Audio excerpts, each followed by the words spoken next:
Konnichiwa minasan! Pizza tabetai desu ka?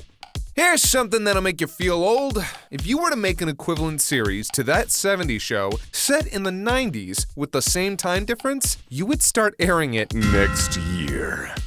But let me save you the trouble because I have what may be the best representation of the 1990s on this list, and it comes delivery. Samurai Pizza Cats. Oh yeah! Who do you call when you want some pepperoni? Brought to you by the famous/infamous Saban Entertainment, a name that, much like Toei Animation, you shall hear plenty of in the future. Samurai Pizza Cats began airing in 1993 in Canada on YTV and 1996 in first-run syndication in the United States. Three kooky cats, Speedy Cerviche, Guido Anchovy, and Polyester, are the owners/employees of a popular pizza parlor located in the ultra-modern and incredibly colorful Little Tokyo.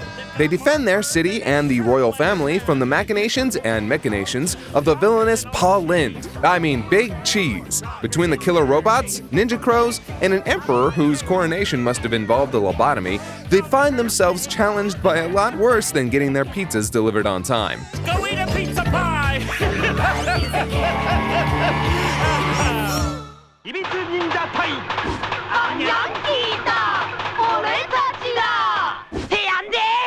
Kyoto Ninden Teiyonde, or Cat Ninja Legend Teiyonde, is set in Eteropolis, a mechanical city that fuses feudal Japanese and contemporary culture populated by cybernetic anthropomorphic animaloids. The city is ostensibly led by Shogun Ie Tokugawa, but as he is a doddering eccentric, the actual leadership is in the hands of his daughter Tokugawa Usako and their council. The council is headed by the ambitious Prime Minister Kitsunezuka Kon no Kami, a fox who constantly plots to overthrow the shogun with the help of his trusted advisor Karasu Genarisai, and Karamaru, the leader of an army of ninja crows. In order to protect their city, Yataro, Purudun, and Tsukashi, cat ninjas named the Nyanki, who work in the city's pizzeria, are assigned to stop Kon no Kami and his evil henchman's plan to take over Eteropolis. They're also supported by their American cohorts, the Himitsu Ninjatai Yanki, and their local cohorts, the Otasuke Ninja. Amongst Tatsunoko's myriad of properties, including Science Ninja Team, Gatchaman, and Technoman, Kyoto Ninden Teiyonde is certainly an interesting beast. It was largely popular at the time of its airing, and it found plenty of love from fans on early message boards,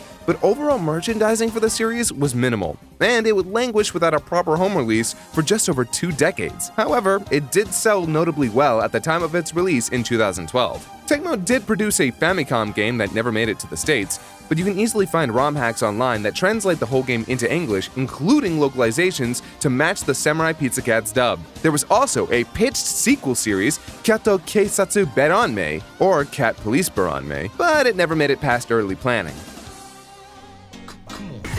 Back in 1991, Tatsunoko Production and the Sotsu Agency were contacted by Saban Entertainment to license the series. However, due to poor management of both the original masters and the production material, including audio tracks and transcripts, Saban Entertainment found themselves at a huge disadvantage in terms of adapting the source material. It's rumored that some transcripts were never even delivered to them, as they were either lost or never existed in the first place, and the scripts they did receive were so poorly translated that they couldn't be used. This is even referenced as a joke in the English opening. Thus, the folks over at Saban Entertainment decided their best move was to just go crazy, use what little they could glean from the material provided, and make the show a full-on farce. It all opens with the opening. Will somebody please cue that fight? Samurai Pizza Cats. Oh yeah! Who do you call when you want some pepperoni? It should be no surprise that both the openings and endings are changed. Both openings focus on the city and the cats protecting its inhabitants, but while Otodokoi Nihonbare, A Time for Beautiful Days, is a catchy, poppy, and upbeat tune,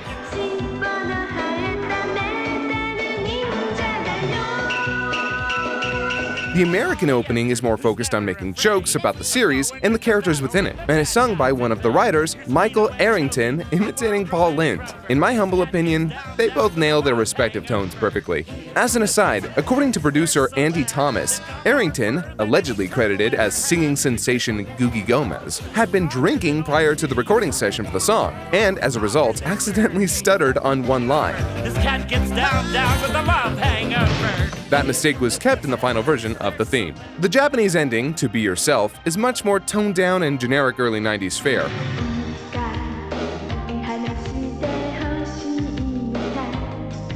with the visuals of the town building a macro-sized Yataro piece by piece being the real pull, while the American ending song essentially repeats its opening, but with a silly and memorable anthem from the narrator and the three main characters. And of course, the music in the series was also replaced by Shuki Levy, another name you'll grow familiar with, mainly on Saban-licensed properties. Of course, the true meat of this adaptation is in the writing. And good gosh and golly, do they go yarn balls to the wall here. Every character has had their name changed, and plenty of them are plays on words or references to real-life celebrities. Yataro became Speedy Cerviche, Tsukashi became Guido Anchovy, and Purudun became Polyester. Meanwhile, Kitsunezuka Koun no Kami became Seymour the Big Cheese, and also underwent a species change in the process from fox to rat, most likely to play off the cat and mouse cliche. Not to mention his henchmen, Bad Bird and Geriatric. There's a wealth of puntastic names going on with every character in the show, and it's sometimes a question of whether or not these changes were made intentionally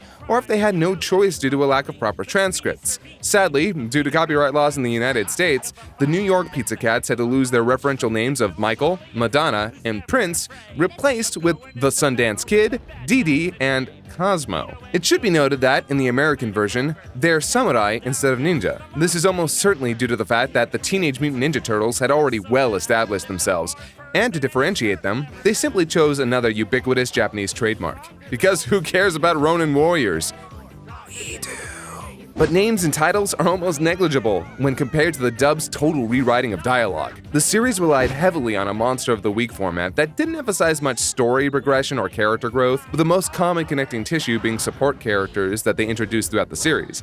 As such, there wasn't much incentive or necessity to stick strictly to the finer details of their plots nor their scripts. References to real-world celebrities were aplenty. How about doing some of your fabulous celebrity impressions, you big hunk?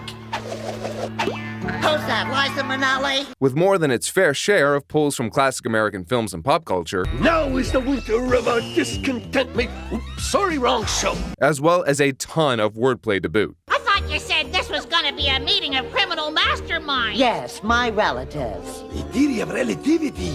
Not to mention all the jokes barely skirting just under the censors, Tomcats, you can't live with them and you can't throw them down a well and drown them. There really ought to be a law. and sometimes not even trying. My name's Dee Dee. I know you want to be punished, and my kitty whip will do it, you bad boy. There once was a beauty named Lucille, whose pretty puss could make a pussycat real. As you can tell, every voice in this series is a full-on caricature, playing up the zany nature of its premise with abandon. It's worth noting, however, that some people have a misconception that the original series, Kyato Ninden Teyande, was boring or straight-laced in comparison, when truly, it managed to be equally silly and referential on several occasions. While the first 13 episodes are admittedly by the numbers, the series became more zany over time as its sponsors let them have the reins. Kitsunezuka Koun no Kami is an endless source of jokes involving cross-dressing and homosexuality, and there are references to both the narrator and characters' voice actors within the show. For example, one particular joke includes the narrator being forcefully shipped off to Prison Island for telling an egregiously bad joke,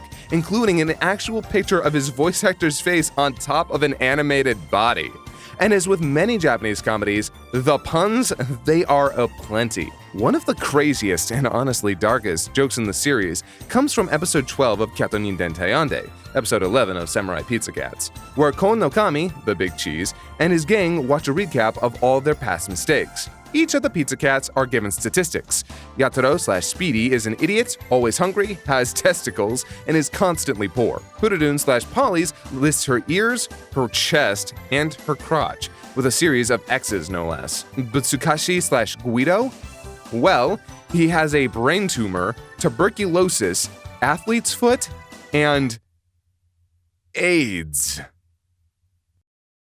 Guys, I want to take a minute here to talk about safe sex. If you or your partner, but I don't want to only talk about what they changed, because at the end of the day, I'd have a 30-minute video talking about just that. What I really want to communicate is that Teyande was never the dramatic, serious series people have rumored it to be. It was a wacky, silly, snarky, and oftentimes risque show that was never intended to be taken entirely seriously. While Samurai Pizza Cats may have turned it up to 11, it was already at a comfortable 9.5 when it started.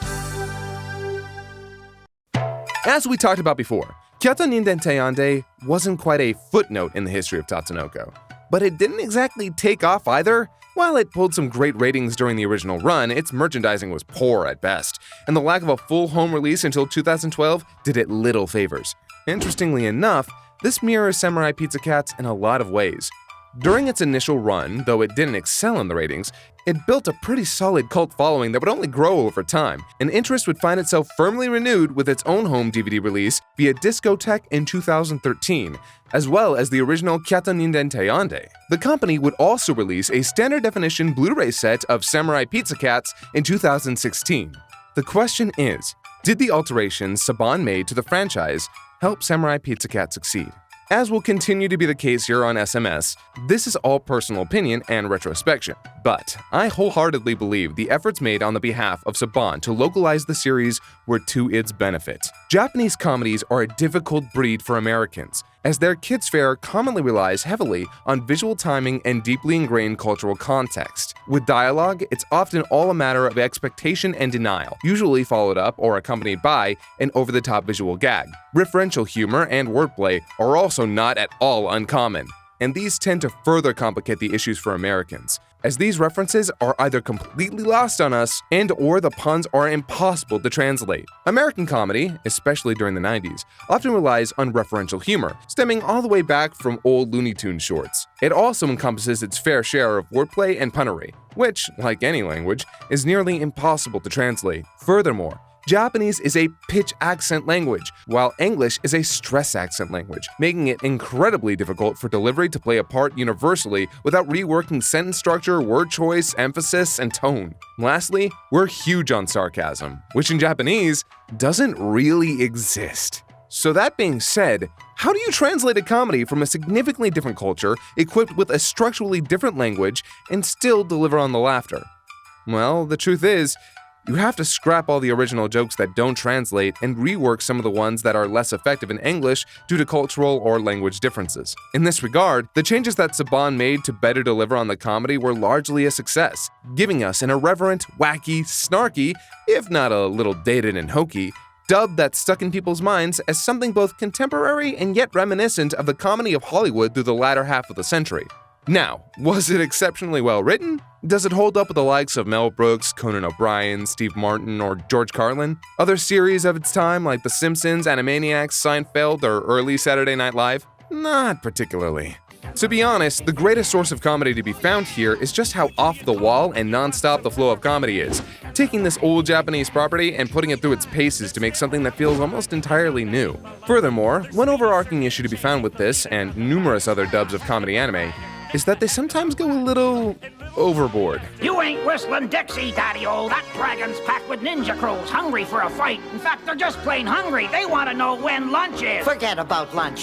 Where dialogue is often supposed to rein back and move the plot, develop characters, or set the scene for the more dramatic or otherwise less comedic moments, dubs of comedy anime, or comedy dubs of anime as seen with the likes of Ghost Story, Crayon Shin-chan, and Sergeant Frog, will sometimes oversaturate the script with jokes, which can oftentimes both skew the balance and make scenes feel like they run together. Gee, I can't wait to meet the ambassador. Yeah, I'll bet. As they meet the ambassador, the Big Cheese is having a cheery chat with Sir Chester Cheddar. Are the pizza cats here in New York as troublesome as they are in Little Tokyo? Comedy often relies on the denial of expectation, as well as exploiting truths and wrinkles of the characters, their world, and the story they're in. So when the pedal hits the metal and never lets up, it can often become difficult to become invested enough in any one of those elements for the comedy to truly hit hard when it comes back around. It can also affect the timing of other jokes by not giving them room to breathe. But when Samurai Pizza Cats hits, it really does get a laugh. Sometimes out of shock, and other times out of pure cleverness. That stuck with plenty of American viewers, and with the current release on the behalf of Discotek, its fans have every opportunity to enjoy the series both in its original form as well as its English rendition. You can also find both series streaming free on Crunchyroll. Now, the next series I have to talk about is one I'm not just familiar with, but has been a huge part of my life for the last 15 plus years. See you for DBcember.